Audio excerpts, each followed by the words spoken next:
Salut, ça fait longtemps qu'on s'est pas vu. Cette Coupe d'Afrique n'est manifestement pas la Coupe d'Afrique des surprises.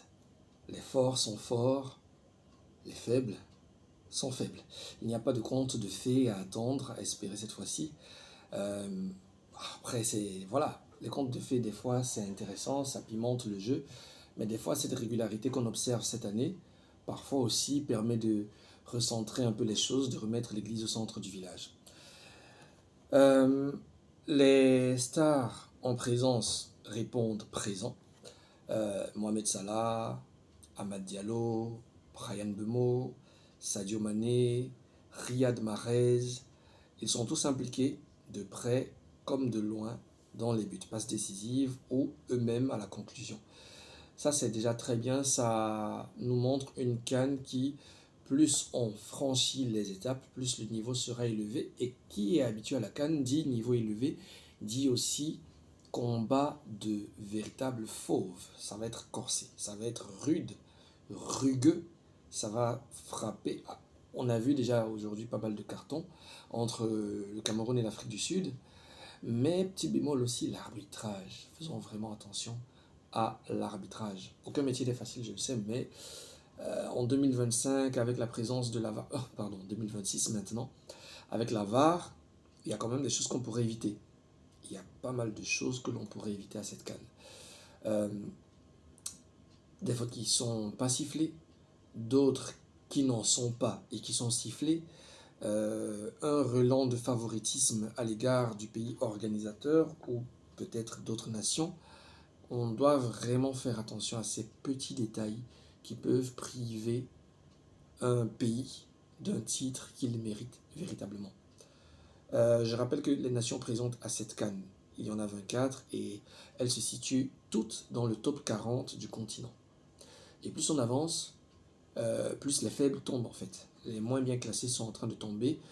Et alors la Tanzanie, c'était, on va dire, la petite exception. Déjà se qualifier avec 2 points de match nul. C'est aussi ça l'avantage ou l'inconvénient selon là où on se place de cette Coupe d'Afrique avec le repêchage de quelques 4 meilleurs troisièmes sur 6.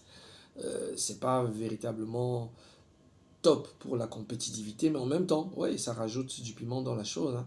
C'est un peu comme à un moment donné, on prenait, je crois, les troisièmes de Ligue des Champions, une ancienne formule, qu'on reversait dans l'Europa League, quelque chose comme ça.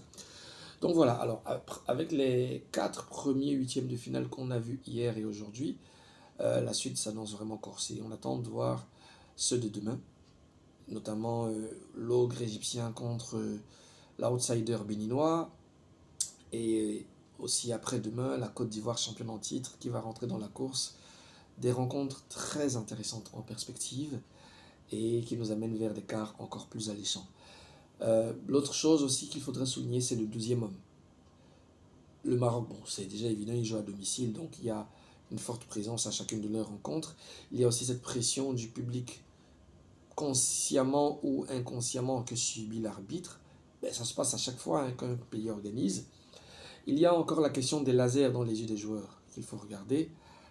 Il y a l'ouverture à partir, je crois, de la demi-heure de jeu des portes des stades pour laisser entrer gratuitement ceux qui n'ont pas pu y être. Et là, à ce moment donné, la forte présence ou pas des communautés présentes, des communautés existantes sur le territoire marocain peut avoir un avantage comme un inconvénient. Mais pour les grandes nations de foot, elles sont habituées que le public soit constitué d'un carré de 100 personnes ou d'un rectangle de 1000, elles sont habituées à faire face à l'adversité. Et je vais finir là-dessus. C'est quoi une grande nation de foot? Pour ma part, le premier critère, c'est un pays qui aime passionnément le football, qui vibre football. Je vous parle de pays où le moindre espace inoccupé dans le quartier est occupé par des gens qui jouent au football. Ça, c'est le premier critère. Que l'on soit dans les grandes villes ou dans les petites villes, si vous constatez ça, c'est déjà un premier critère qui détermine ce que c'est qu'une grande nation de foot. C'est-à-dire on joue jusqu'à la nuit tombée, jusqu'à ce qu'on ne voit plus rien. Et s'il y a des lampadaires, on joue. On joue même jusqu'à 23h minuit. Au moindre petit congé, on joue. Les week-ends, on joue. Les vacances, on joue. Pendant même les classes de travail, ceux qui n'ont pas d'occupation stable, jouent. Ça, c'est déjà le premier critère. Ça vous donne une idée des pays? Pour ceux qui ont beaucoup voyagé ou vécu dans plusieurs pays, ils voient déjà un peu. Deuxième critère, depuis 1957 que la CAN existe, il faut que votre pays l'ait remporté au moins une fois. Ça, c'est le deuxième critère. Il faut que votre pays l'ait remporté au moins une fois. Et le troisième critère, à mon humble avis, que vous ayez des clubs soit compétitifs actuellement, soit qui l'ont quand même été par le passé. Voilà les trois critères prioritaires. Le critère subsidiaire que je pourrais ajouter, c'est quelles sont les performances de vos sélections jeunes et vos sélections féminines.